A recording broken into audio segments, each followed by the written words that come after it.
A paz, irmãs. Estamos na leitura do livro Grandes Pregadores Falam sobre Santidade, por Jonathan Edwards, Charles Haddon Spurgeon, John Wesley e George Whitefield. Sermões compilados por Daisy Fontoura. Publicações Pão Diário. Primeira edição 2020, terceira impressão 2023. Hoje vamos ler o capítulo 6. Pensamentos Errantes, da página 125 a 138, por John Wesley, texto da edição de 1872. Levando cativo todo pensamento à obediência de Cristo. 2 Coríntios 10, 5. Mas Deus levará cativo todo pensamento à obediência de Cristo, para que nenhum pensamento errante encontre lugar na mente, mesmo enquanto permanecemos no corpo? Assim, alguns sustentaram veementemente. Sim, alguns afirmaram que ninguém é perfeito em amor se não estiver aperfeiçoado no entendimento de que todos os pensamentos errantes foram eliminados, a menos que toda emoção e todo temperamento sejam santos, justos e bons, e também que todo pensamento individual que surja na mente seja sábio e regular. Essa questão não é de pouca importância, pois quantos dos que temem a Deus, sim, e o amam, talvez de todo o coração, ficaram muitos angustiados por causa disso? Quantos, por não entenderem direito, não apenas se angustiaram, mas ficaram com a alma gravemente ferida, lançados em raciocínios não proveitosos e sim maliciosos, que diminuíram seu movimento em direção a Deus e o enfraqueceram ao correr a carreira que lhes estava proposta. Mais do que isso, muitos, por meio da má compreensão disso, rejeitaram o precioso dom de Deus. Eles foram induzidos primeiramente a duvidar e depois a negar a obra que Deus havia realizado em sua alma. E com isso entristeceram o Espírito de Deus, até que ele se retirou e os deixou em treva total. Então, como se explica o fato de, em meio à abundância de livros publicados ultimamente acerca de quase todos os assuntos, nenhum versar sobre pensamentos errantes, pelo menos nenhum que satisfaça a mente calma e séria? Para isso, em algum grau, proponho-me a perguntar.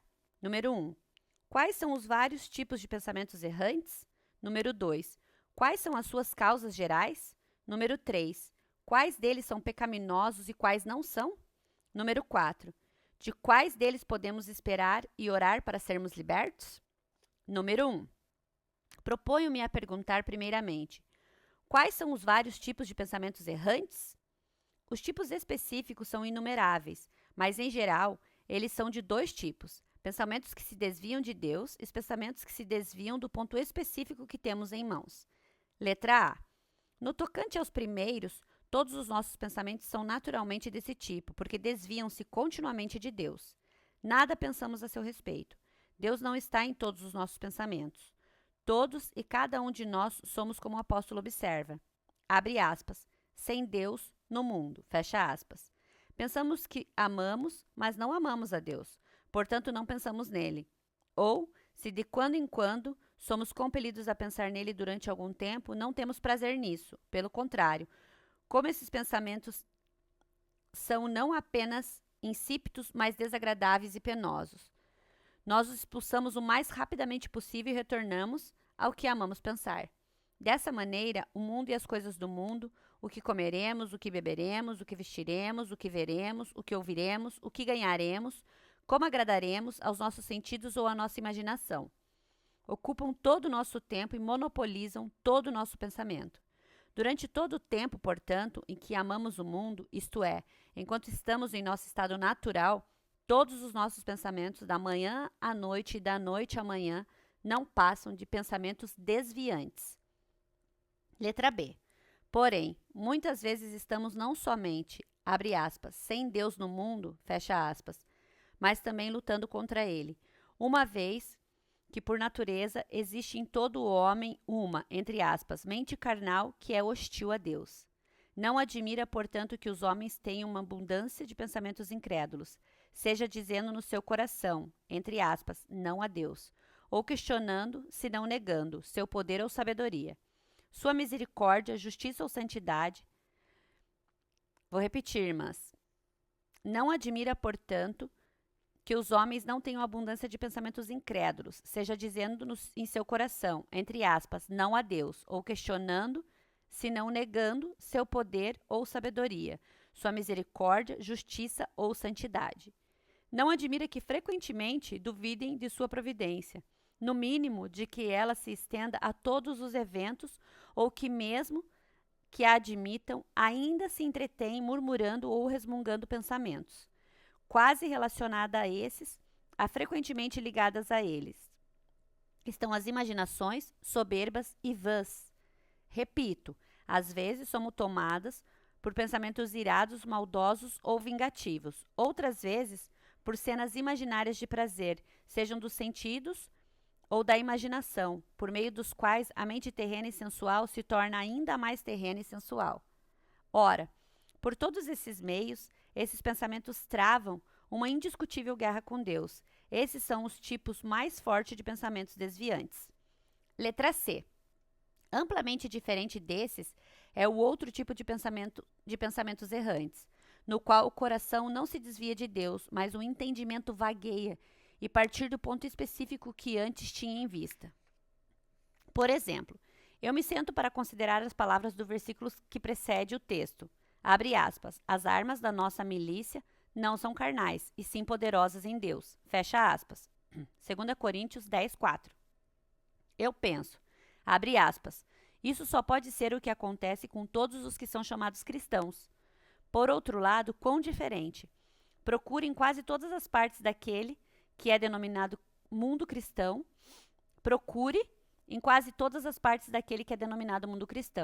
Que tipo de armas eles estão usando?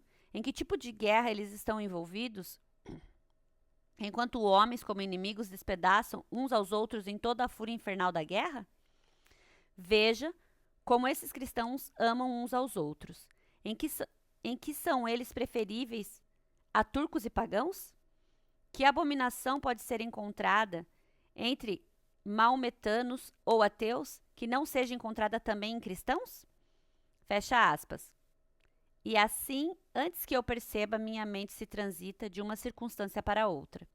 Ora, todos esses são, em certo sentido, pensamentos errantes, porque embora não se desviem de Deus, muito menos lutem contra ele, ainda assim se perde no ponto específico que eu tinha em vista.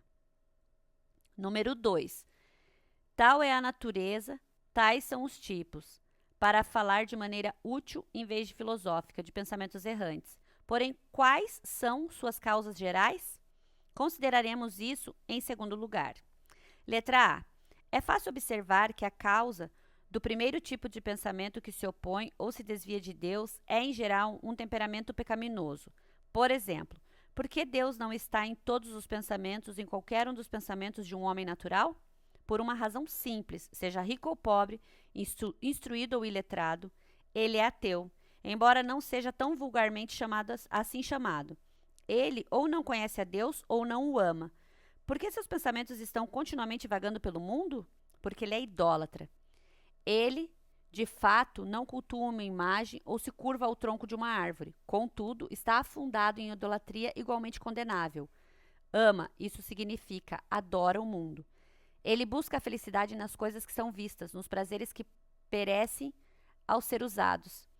Porque seus pensamentos estão perpetuamente se desviando da finalidade de seu ser, o conhecimento de Deus em Cristo? Porque ele é incrédulo, porque ele não tem fé, ou pelo menos não mais do que um diabo.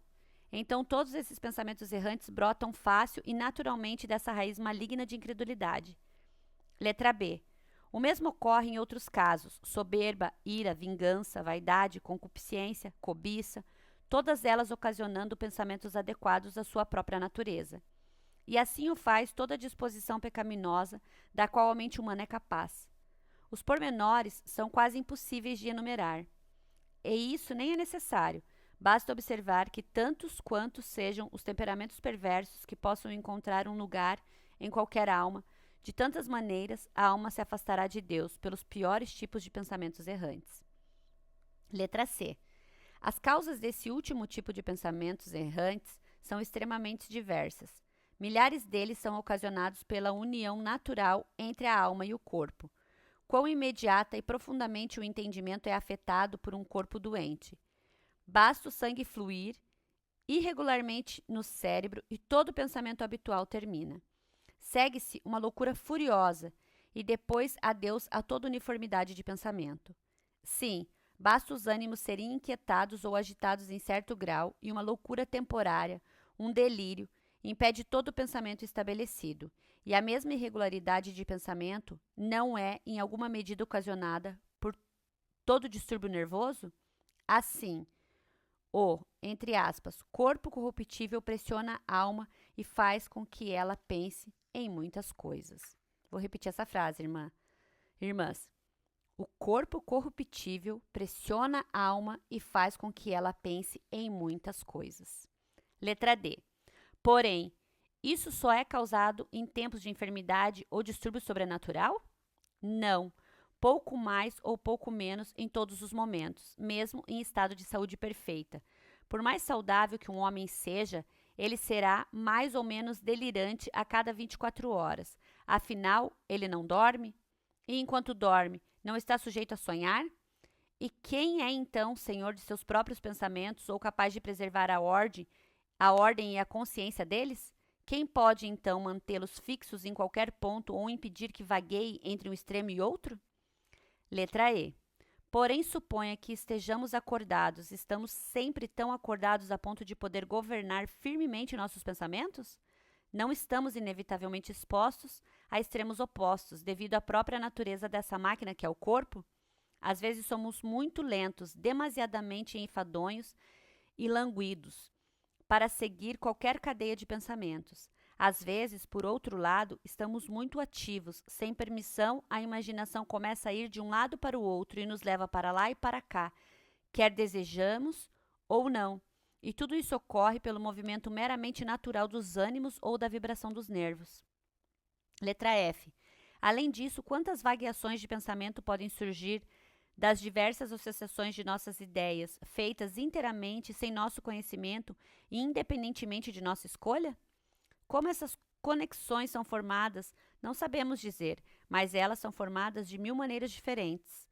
Tampouco está no poder do mais sábio ou mais santo dos homens romper essas associações ou impedir as suas necessárias consequências, objetos de observação diária. Basta o fogo tocar apenas uma das extremidades do trem e ele passará imediatamente de um vagão para o outro. Letra G. Repetindo, fixemos tão diligentemente quanto formos capazes nossa atenção em qualquer assunto, e surgindo prazer ou dor especialmente intenso, esse exigirá nossa atenção imediata e nosso pensamento se fixará nele.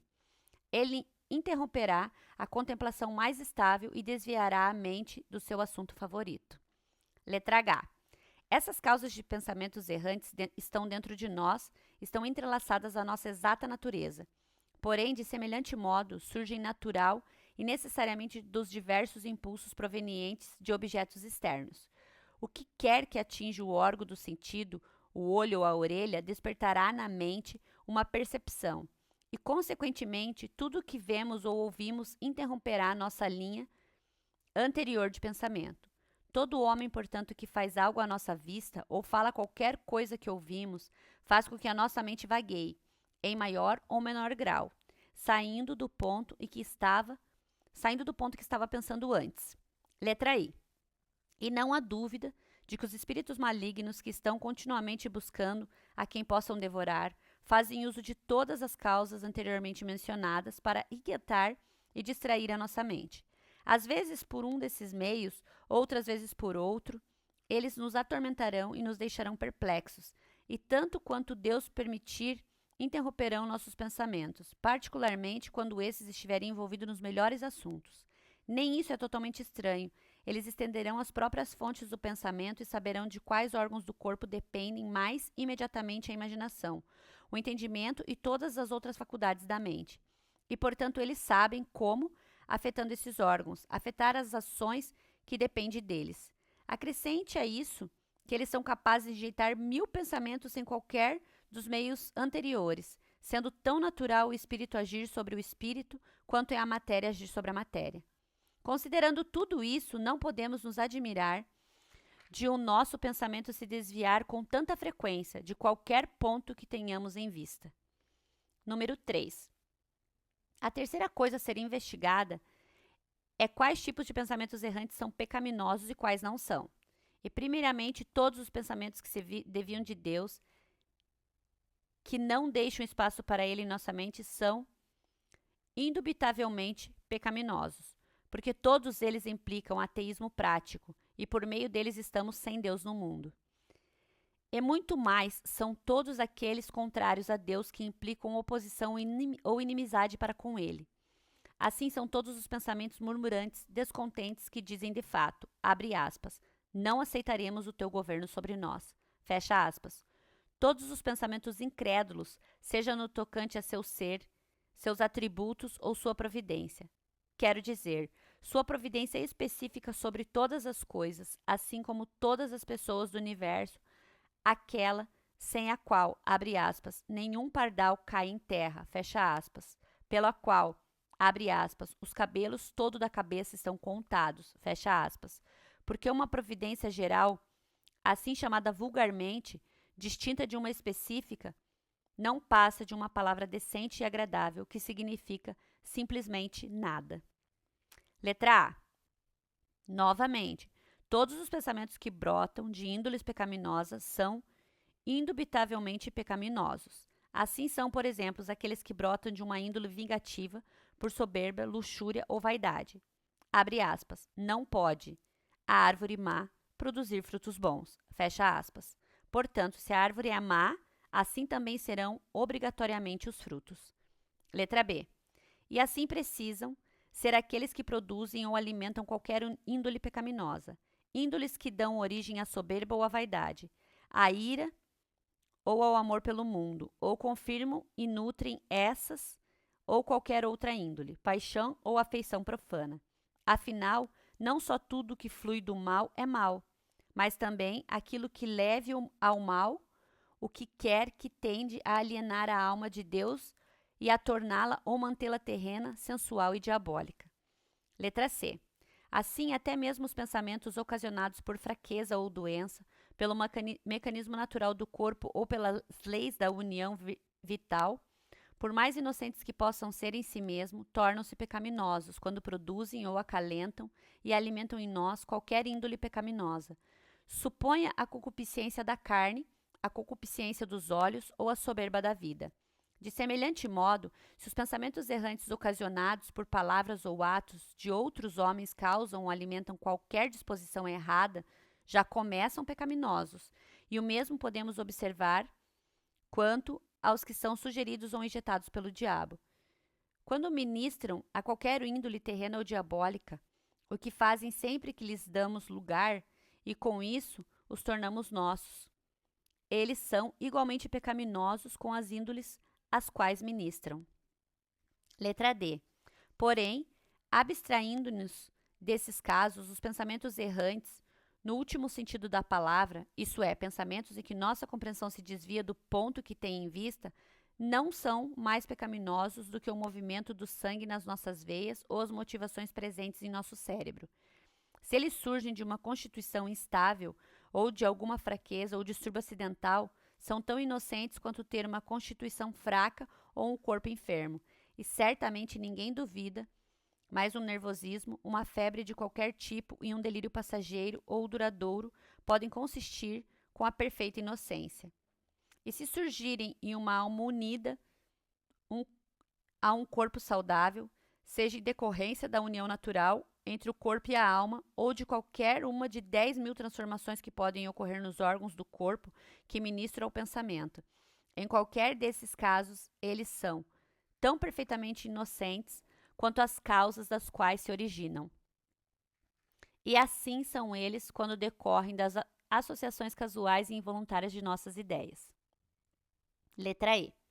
Se nossos pensamentos se desviam do ponto que tínhamos em vista em decorrência de diversas influências de outros sobre os nossos sentidos, são ainda igualmente inocentes, porque não é mais pecaminoso entender o que eu vejo e ouço, e em muitos casos sou incapaz de não ver, ouvir e compreender do que ter olhos e orelhas.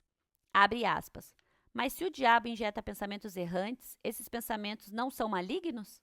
Fecha aspas. Eles são problemáticos e, nesse sentido, malignos, porém não pecaminosos. Eu não sei se ele falou ao nosso Senhor com a voz audível. Talvez ele tenha falado ao seu coração somente quando disse, abre aspas, tudo isto te darei, se prostrado me adorares. Fecha aspas. Porém, quer ele tenha falado interior ou exteriormente, certamente o nosso Senhor entendeu o que ele disse. Ele teve, portanto, um pensamento correspondente àquelas palavras. Porém, foi um pensamento pecaminoso? Nós sabemos que não. Nele não havia pecado, nem em atos, nem em palavras, nem em pensamentos. Também não há qualquer pecado em 1000 pensamentos do mesmo tipo que Satanás possa injetar em qualquer um dos seguidores do nosso Senhor. Letra F. Segue-se que nenhum desses pensamentos errantes, o que quer que seja que pessoas imprudentes tenham afirmado, afligido, a quem o Senhor não havia afligido, é inconsistente com o perfeito amor. De fato, se fosse não apenas uma dor aguda, mas o próprio sono seria inconsistente com ele. Dor aguda, porque sempre que sobreviver, seja o que for que estivéssemos pensando antes, essa dor interromperá o nosso pensamento e, é claro, levará os nossos pensamentos para outro canal. Sim, e o próprio sono, por ser um estado de insensibilidade e estupidez, que, como tal, geralmente está misturado com pensamentos que vagam pela terra, soltos, selvagens e incoerentes. Contudo, certamente são consistentes com o perfeito amor. Assim, portanto, são todos os pensamentos errantes desse tipo. Número 4. Do que foi observado, é fácil dar uma resposta clara à última pergunta. Que tipo de pensamentos errantes podemos esperar e orar para sermos libertos? Letra A.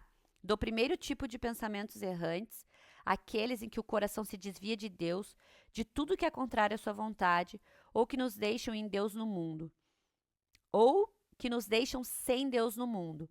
Todas as pessoas aperfeiçoadas no amor são inquestionavelmente libertas. Essa libertação, portanto, podemos esperar. Podemos e devemos orar por ela. Pensamentos errantes desse tipo implicam incredulidade, se não inimizade contra Deus, mas a ambos ele destruirá. Levará a um completo fim. E, de fato, não seremos absolutamente libertos de todos os pensamentos errantes pecaminosos. Todas as pessoas aperfeiçoadas no amor são libertas deles. Caso contrário, não foram salvas do pecado. Homens e demônios tentarão essas pessoas de todas as maneiras, mas não poderão prevalecer contra elas. Letra B. No tocante a este último tipo de pensamento errante, o caso é amplamente diferente. Enquanto a causa não for removida, não poderemos esperar que o efeito cesse, porém suas origens permanecerão enquanto permaneceremos no corpo. Portanto, temos todos os motivos para acreditar que os efeitos também continuarão durante muito tempo. Letra C. Para ser mais específico, suponha que uma alma, por mais santa que seja, habite em um corpo disfuncional. Suponha que o cérebro esteja tão fortemente desordenado que resulte em loucura furiosa. Todos os pensamentos não serão selvagens e desconectados enquanto esse distúrbio continuar? Suponha que uma febre cause aquela loucura temporária que denominamos delírio. Pode haver algum pensamento conexo até o delírio ser removido? Sim. Suponha que aquilo que denominamos distúrbio nervoso aumente a ponto de causar, no mínimo, uma loucura parcial. Não haverá 1000 pensamentos errantes? E esses pensamentos irregulares não continuarão, obrigatoriamente, enquanto persistir o distúrbio que os causa? Letra D. Não ocorrerá o mesmo em relação aos pensamentos que necessariamente se seguem a uma dor violenta? Em maior ou menor grau, eles continuarão enquanto a dor continuar, pela ordem inviolável da natureza. De semelhante modo, essa ordem se imporá quando os pensamentos forem perturbados, anulados ou interrompidos por qualquer falha de apreensão, julgamento ou imaginação, fluindo da constituição natural do corpo. E quantas interrupções podem surgir da associação inexplicável e involuntária de nossas ideias? Ora, todas elas são, direta ou indiretamente, causadas pelo corpo corruptível pressionando a mente. Também não podemos, portanto, esperar que elas sejam removidas até, abre aspas, quando este corpo corruptível se revestir de incorruptibilidade. Fecha aspas, 1 Coríntios 15, 54. Letra E. E somente então, quando nos deitarmos no pó, seremos libertos dos pensamentos errantes ocasionados pelo que vemos e ouvimos dentre aqueles pelos quais estamos agora cercados. Para evitá-los, precisamos sair do mundo, porque enquanto permanecermos nele, enquanto houver homens e mulheres ao nosso redor e tivermos olhos para ver e ouvidos para ouvir as coisas que vemos e ouvimos diariamente, certamente afetarão a nossa mente, e em maior ou menor grau entrarão e interromperão os nossos pensamentos anteriores. Letra F. E durante todo o tempo em que vagarem de um lado para o outro, em um mundo miserável e disfuncional, espíritos malignos atacarão, quer possam prevalecer ou não, todo habitante de carne e sangue. Eles incomodarão até mesmo aqueles a quem não podem destruir. Eles atacarão, ainda que não possam vencer. E desses ataques de nossos irrequietos e incansáveis inimigos, nós não devemos buscar livramento enquanto não estivermos alojados onde, abre aspas, os maus cessam de perturbar e repousam os cansados. Fecha aspas. Jó 3,17. Letra G. Resumindo o todo. Esperar libertação dos pensamentos errantes causados por espíritos malignos é esperar que o diabo morra ou adormeça, ou pelo menos não mais se comporte como um leão que ruge. Esperar libertação daqueles pensamentos causados por outros homens é esperar que os homens deixem de existir na Terra ou que sejamos absolutamente isolados deles e não tenhamos relacionamento com eles, ou que, tendo olhos não vejamos e tendo ouvidos não ouçamos, e sim sejamos tão insensíveis quanto toras de madeiras ou pedras. E orar por libertação daqueles pensamentos ocasionados pelo corpo é de fato orar para que possamos deixar o corpo. Caso contrário, é orar por impossibilidades e absurdos. Orar para que Deus reconcilie contradições pela continuação de nossa união com o corpo corruptível sem as necessárias consequências naturais dessa união. É como se devêssemos orar para ser anjos e homens, mortais e imortais ao mesmo tempo. Não, mas quando o imortal é chegado, a mortalidade é eliminada. Letra H. Em vez disso, oremos tanto com o espírito quanto com o entendimento, para que todas essas coisas possam cooperar conjuntamente para o nosso bem, para que possamos sofrer todas as enfermidades de nossa natureza, todas as interrupções dos homens, todos os ataques e sugestões dos espíritos malignos, e em tudo, entre aspas, sermos mais que vencedores. Oremos para sermos libertos de todo pecado, que tanto a raiz como o galho sejam destruídos, que sejamos, abre aspas, purificados de toda impureza, tanto da carne como do espírito, fecha aspas, 2 Coríntios 7:1. De toda disposição, palavras e obras malignas, que, abre aspas, amemos o Senhor, nosso Deus, de todo o nosso coração, de toda a nossa alma, de todo o nosso entendimento e de toda a nossa força. Marcos, fecha aspas, Marcos 12:30. Para que todo o fruto do Espírito seja encontrado em nós, não apenas amor, alegria e paz, mas também, abre aspas, longanimidade, benignidade, bondade, fidelidade, mansidão e domínio próprio. Fecha aspas. Gálatas 5, 22, 23. Ore para que todas essas coisas floresçam e sejam abundantes. Aumentem em sua vida cada vez mais até que lhe seja ministrada a entrada abundante no reino eterno do nosso Senhor Jesus Cristo. Amém, irmãs? Acabamos aqui o capítulo 6.